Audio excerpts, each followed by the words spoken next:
మీ కళ్లద్దాలకు శాశ్వత పరిష్కారం కేవలం 9,999 రూపాయల నుండే LASIK surgery American laser eye హాస్పిటల్లో. నిజ జీవితంలో ఉన్న సంఘటనలు తీసుకొని మీరు సినిమాల్లో అంటే the most delicate and sensitive element is what you pick up for your films అనుకుంటే నిజంగా చెప్పండి అనిల్ గారు, మీ లైఫ్లో వైఫ్ సెగ్మెంట్ కంటే ముందు గర్ల్ ఫ్రెండ్ సెగ్మెంట్ ఉందా? ఇవి చెప్తే కాపురాలు కూలిపోతాయి, చెప్పలేము. మీది కూడా లవ్ మ్యారేజ్ అనే విన్నాం. అంటే ప్రతి వాళ్ళకి ఎక్కడో ఒక చోట ఒక లవ్ స్టోరీ ఉంటుంది. అది 10th క్లాస్ నుంచి ఇంటర్లో ఉండొచ్చు, ఇంటర్ టు ఇంజనీరింగ్ ఉండొచ్చు, ఇంజనీరింగ్లో ఉండొచ్చు, లేకపోతే అది నేను అవి చెప్తే నా లైఫ్ బయోపిక్ నేను తీసుకోవాలి. మీకు తెలుసో తెలీదో మీరు బ్లష్ అవుతున్నారు. లేదు నేను చెప్పలేను. సో మా వైఫ్కి తెలుసు నాకేముందో, కాబట్టి నేను పబ్లిక్గా చెప్పలేను. అండ్ ప్రతి ఒక్కరికి ఉంటుంది. అందుకే నేను తీసుకున్న ఎలిమెంట్ F2 కానీ, అండ్ F2 కూడా ఇట్స్ లైక్ వైఫ్ హస్బెండ్ మధ్య ఉండే క్యూట్ రిలేషన్షిప్లో ఉండే చిన్న చిన్న fun things, problematic things discuss చేయడం వల్ల that become a very very big hit. ఇప్పుడు కూడా ఏంటంటే ప్రతి మనిషి ఒక మగాళ్ళ లైఫ్ అవ్వచ్చు, అమ్మాయిలకు కానీ ఎక్కడో చోట ఒక పాస్ట్ ఉంటుంది. సో ఆ పాస్ట్ని మనం బ్యూటిఫుల్గా డ్రైవ్ చేస్తే ఎలా ఉంటుంది, సో దానివల్ల ఉండే ప్రాబ్లమ్స్ని ఎలా మనం చెప్తే ఎలా ఉంటుంది అంటే మీ నిజ జీవితాన్ని రెప్లికేట్ చేశారా? నా నిజ జీవితం కాదు, ఇది అందరికీ మంది కనెక్ట్ అయ్యే ఎలిమెంట్. సో నాది ఉండేది తక్కువ ఉండొచ్చు, ఇంకోటికి ఎక్కువ ఉండొచ్చు. అంటే మీకంటూ ఉంది, ఎవరికైనా ఉంటుంది అంటాను. నాకు అంత పెద్ద లవ్ స్టోరీ లేదు, అది నా వైఫ్కి తెలుసు కాబట్టి ఇబ్బంది లేదు. నాకు పెద్ద లవ్ స్టోరీ లేదు, అస్సలు లేదు. నాకు లవ్ స్టోరీ ఉంటే ఇప్పటికి నేను 10 లవ్ స్టోరీలు తీయాలి. మీరు గమనించండి, ప్రతి వాడి జీవితం వాడు తీసే సినిమాలో రిఫ్లెక్ట్ అవుద్ది. ఏ డైరెక్టర్కైనా తన పర్సనల్ లైఫ్లో జరిగిన ఇన్సిడెంట్స్ ఎక్కువగా రిఫ్లెక్ట్ అవుతాయి. నాకు మ్యారేజ్కి ఎక్కువ రిఫ్లెక్ట్ అవుతాయి. మీరు గమనించారో లేదు, నేను తీసే సినిమాలో మ్యారేజ్ ఫేజ్ ఎక్కువ ఉంటుంది, హస్బెండ్ వైఫ్ ఫేజ్ ఎక్కువ ఉంటుంది. కాబట్టి అది మెజారిటీ పార్ట్ ఉంది. నాకు లవ్ స్టోరీ ఉంటే ఈ పార్ట్ నేను అద్భుతమైన లవ్ స్టోరీ తీయాలి. నేను మీకు అర్థమైందా? సో కాబట్టి లాజికల్లీ చెప్తున్నాను నేను. సో నా లైఫ్లో కామెడీ ఎక్కువ ఉంటుంది, ఎంజాయ్మెంట్ కామెడీలో ఎక్కువ చూస్తా, సెటారిక్ ఫన్ చేయటం దీంట్లో ఎక్కువ చూస్తాను. కాబట్టి నేను తీసే సినిమాలు ఎక్కువగా ఫన్ బేస్డ్ ఉంటుంది. So I'm fun loving person. కాబట్టి వెంకటేష్ గారికి ఈ స్టోరీ చెప్పిన వెంటనే డిడ్ యూ యాక్సెప్ట్ ఇట్ అండి? అంటే ఈజీగా అనిపించిందా మీకు ఆయనకి చెప్పడం? లేదు, ప్రతి లైన్ వెంకటేష్ గారికి నాకు ఒక చిన్న ఈక్వేషన్, మా ఇద్దరికి ఒక ట్యూనింగ్ ఉంది. సో అనిల్ బాగా తీయగలనే నమ్మకం వెంకటేష్ గారికి ఉంది. వెంకటేష్ గారు నన్ను బిలీవ్ చేస్తారో, ఆయనకి ఎలాగైనా ఒక పెద్ద హిట్ ఇవ్వాలనే ఒక కాన్ఫిడెన్స్ నాకు ఉంటుంది. బట్ ఈ ఆల్వేస్ లైక్ ఎంత ఫ్రెండ్లీగా ఉంటాడో అంతే గైడెన్స్ ఉంటుంది ఆయన నుంచి. సో ఎక్కడ కూడా స్క్రిప్ట్ ఎటువైపు వెళ్తున్నా కూడా అనిల్ అది చూసుకోమ్మా, ఇది చూసుకోమ్మా, ఇది చేయి, అది చేయి అని చెప్పి గైడెన్స్ బాగా చేస్తారు ఆయన. అలా అని వచ్చి నన్ను ఇన్సిస్ట్ చేయరు, ఇది పెట్టు అని ఇన్సిస్ట్ చేయరు. ఆ గైడెన్స్ ఎప్పుడు సీనియర్ యాక్టర్స్ బాలయ్యబాబు గారని, వెంకటేష్ గారు కానీ, సో వాళ్ళ గైడెన్స్ అనేది ఇన్ని సినిమాలు చేశారు కాబట్టి వాళ్ళు చూడని స్క్రిప్ట్స్ కాదు, వాళ్ళు చూడని బ్లాక్ బస్టర్స్ కాదు. సో అవి మనం కరెక్ట్గా ట్యాప్ చేయగలిగితే సినిమాలు ఇంకా నెక్స్ట్ లెవెల్కి వెళ్తాయి. సో ఆ గైడెన్స్ ఎప్పుడు ఉంటుంది. సీనియర్ లెవెల్ ఆఫ్ హీరోస్ ప్రస్తావన వచ్చింది కాబట్టి యాక్చువల్లీ ఇప్పుడు ఉన్న ట్రెండీ డైరెక్టర్స్లో మీరు కానీ, డైరెక్టర్ బాబీ గారు కానీ, లేకపోతే గోపిచంద్ మల్లినేని గారు కానీ, మీరందరూ ఇప్పుడు కెరియర్ పీక్లో ఉన్న డైరెక్టర్స్ అని అనుకుంటే ఒక్క తరం హీరోస్తోనే ఎందుకు చేస్తున్నారు, not with the latest and of the heroes? Because వాళ్ళందరూ పాన్ ఇండియా మూవీస్ చేస్తూ బిజీగా ఉన్నారు, మనకు ఆపర్చునిటీ ఇవ్వలేదు అని ఎప్పుడైనా రిగ్రెట్స్ లాగా అనిపించింది? ఎందుకు రిగ్రెట్? హ్యాపీగా వాళ్ళు పాన్ ఇండియా రేంజ్కి వెళ్ళి తెలుగు మార్కెట్ని పెంచి వాళ్ళు బిజీగా ఉండి ఫుల్ టాలీవుడ్ కలెక్షన్స్ అంటే చేయొచ్చు కదండి. వాళ్ళు ఇవ్వాల్సింది కాదుగా, మేము వాళ్ళని ఎగ్జైట్ అయ్యే కంటెంట్ చెప్పాలి.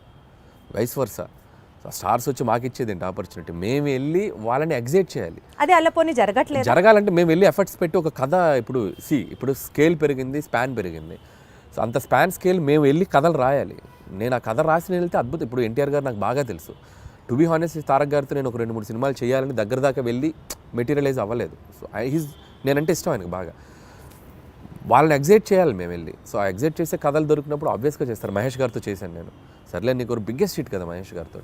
బట్ ఇప్పుడు మళ్ళీ అలాంటి కథలు చేయలేము మహేష్ గారితో. వాళ్ళు ఏంటంటే ఇప్పుడు వాళ్ళు నెక్స్ట్ లెవెల్కి వెళ్ళిపోతున్నారు. సో మార్కెట్ పెరిగినప్పుడు, సో మల్టీ లాంగ్వేజ్, అన్ని లాంగ్వేజ్లకి సరిపడా నేషన్ వైడ్ తీయాలంటే దానికి తగ్గ కంటెంట్, దానికి తగ్గ స్కేల్, దానికి తగ్గ వరల్డ్ క్రియేట్ చేయాలి. సో అనుకుంటే చేయొచ్చు. But as of now we're comfortable this అని నేను అనుకుంటున్నాను. నేను ఈ ఫేజ్లో నాకు ఇది చాలా బాగుంది. ఖచ్చితంగా ఒక 3-4 ఏళ్ళ తర్వాత, 2-3 ఏళ్ళ తర్వాత ఖచ్చితంగా ఎప్పుడొకప్పుడు ప్లాన్ ఉంది, చేయాలిగా. అందరు హీరోలతో చేయాలిగా, ఖచ్చితంగా చేయాలి. చేస్తాం, డెఫినెట్గా చేస్తాం. మనకు అద్భుతమైన హీరోలు ఉన్నారు మార్కెట్లో. మీకున్న కామెడీ సెన్స్ ఆఫ్ టైమింగ్కి, చిరంజీవి గారికి ఉన్న కామెడీ సెన్స్ ఆఫ్ టైమింగ్కి మీరిద్దరూ కలిసి ఒక ప్రాజెక్ట్ చేస్తే it would be in still more next level అని అనిపిస్తున్న నేపథ్యంలో అసలు దాని గురించి ఎప్పుడైనా ట్రై చేశారా, ఆలోచన చేశారా?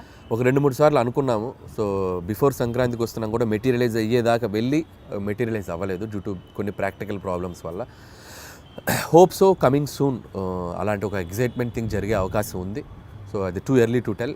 సో చిరంజీవి గారితో చేయాలని నాకు ఉంది. But still it is on the track అని అయితే అర్థమవుతుంది. నా ట్రాక్లో ఉంది, బట్ కన్ఫర్మేషన్ మనం ఇప్పుడే చెప్పలేము. ఎందుకంటే ఇన్ ద సెన్స్ అన్ని సెట్ చేసుకుని నాకు చెప్తే బాగుంటుంది. సో ముందే చెప్పడం వల్ల ఏంటంటే నేను కథ లేకుండా, కథ పూర్తిగా హీరోకి గారికి చెప్పకుండా, ఏ ఎగ్జైట్మెంట్ లేకుండా ఇది ఉంది అని నేను చెప్పలేను. ఇద్దరం ఎగ్జైట్మెంట్లో అనౌన్స్ చేసామనుకోండి, అది వేరే లెవెల్ ఉంటుంది. కిక్ వేరు. సో అందుకని అది అంతా మెటీరియలైజ్ అయ్యాక చెప్తే బాగుంటుంది. Still we're in it's very beginning స్టేజ్లో ఉంది. సో మీరు అన్నట్టు చిరంజీవి గారితో నేను అనేది చేయాలి అనుకున్న ఇది మాత్రం ఖచ్చితంగా డెఫినెట్గా మా ఇద్దరికి ఒక ఎంటర్టైన్మెంట్, ఆయనకి ఏం చేస్తే బాగుంటుందనే ఐడియా నాకుంది. అలాగే చిరంజీవి గారితో ఏం చేయాలి అనేది కూడా ఒక క్లియర్ పిక్చర్ ఉంది. సో డెఫినెట్గా it will be like wonderful. మీకంటూ ఆ ఫోకస్, ఆ విజన్ ఉంది కాబట్టి డెఫినెట్లీ అది ఎగ్జిక్యూట్ అవుతుంది వెరీ సూన్. ఈ సినిమా ప్రమోషన్స్ గురించి మాట్లాడితే అంతా యూనిక్గా, చాలా డిఫరెంట్గా ప్లాన్ చేయడం వాజ్ యువర్ చాయిస్ అండి, your idea, in fact your creative part. Especially Venkatesh గారు నేను పాట పాడతాను అన్నది ఎవ్రీ ఫిలిం అంటే ఎపిక్. అది నేను ఇప్పుడు కాదు, ఎవ్రీ ఫిలిం ఆల్మోస్ట్ F3 ముందు నుంచి కూడా, సరిలేరు టైం నుంచి అని చెప్పలేను కానీ F3 దగ్గర నుంచి కూడా భగవంత్ కేసరికి కూడా కొన్ని రీల్స్ చేశాను అమ్మాయిలతోటి, శ్రీలీల కాజల్తో కూడా చేశాను. బట్ ఈ సినిమాకి ఎక్స్ట్రీమ్ చేసాం. అంటే ఈ సినిమాకి క్రియేటివ్ పార్ట్ అంతా మీదేనా ఐడియా? లేదు, టీం ఉంది. I have a team. So digital team ఉన్నారు, వంశీశేఖర్ అండ్ మనోజ్ టీం ఉన్నారు. బట్ నేను ఎక్కువ పార్టిసిపేట్ చేస్తాను. వాళ్ళు చేసిన దాంట్లో అవి ఇన్స్టెంట్గా నేను క్రియేట్ చేసుకున్నాను. వెంకీ గారు నేను అనుకున్న చేసినవి కొన్ని ఐడియాస్. వాళ్ళు ఏంటంటే నేను ఐడియాస్ చెప్పాక వాళ్ళు డెవలప్ చేస్తారు, వాళ్ళ దగ్గర ఏదంటే నేను ఇంకా బాగా డెవలప్ చేస్తాను. It's like mutual. But most of the time ఏంటంటే నేను ఎక్కువ ఇన్వాల్వ్ అయ్యి వాళ్ళని ఎంకరేజ్ చేస్తూ ఉంటాను.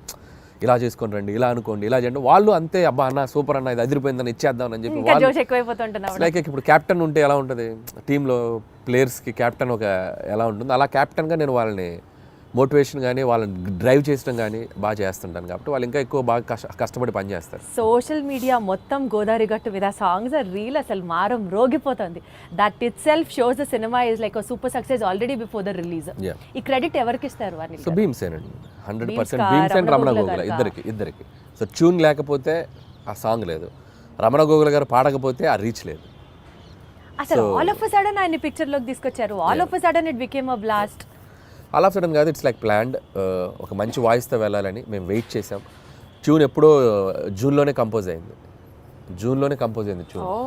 సో దాన్ని మేము ఓపిక్గా వెయిట్ చేసి ఎవరితో పాడిస్తే బాగుంటుంది అనుకొని ఫైనల్గా రమణ గోల్ గారు అయితే బాగుండని చెప్పడం. అక్కడి నుంచి బీమ్స్ రమణ గోల్ గారికి టచ్లోకి వెళ్ళి ఆయన ఒప్పుకోవడం. సో బేసిక్గా ట్యూన్ అద్భుతంగా ఉండడంతో రమణ గోల్ గారు కూడా ఈజీగా యాక్సెప్ట్ చేశారు. సో వచ్చాక ఆయన పాడి, ఆయన చమక్కులు కొన్ని యాడ్ చేసి ఇలాంటి చమక్స్ ఉంటాయి ఆయనవి ఉండటం. ఇట్స్ లైక్ టీమ్ వర్క్, అందరూ అద్భుతంగా. So regular set of questionnaire కాకుండా ఒక చిన్న ర్యాపిడ్ ఫైర్ చేద్దాము. ఫాస్ట్గా టక్కన ఆన్సర్ రావాలి మీరు. Okay, because that it self is rapid fire.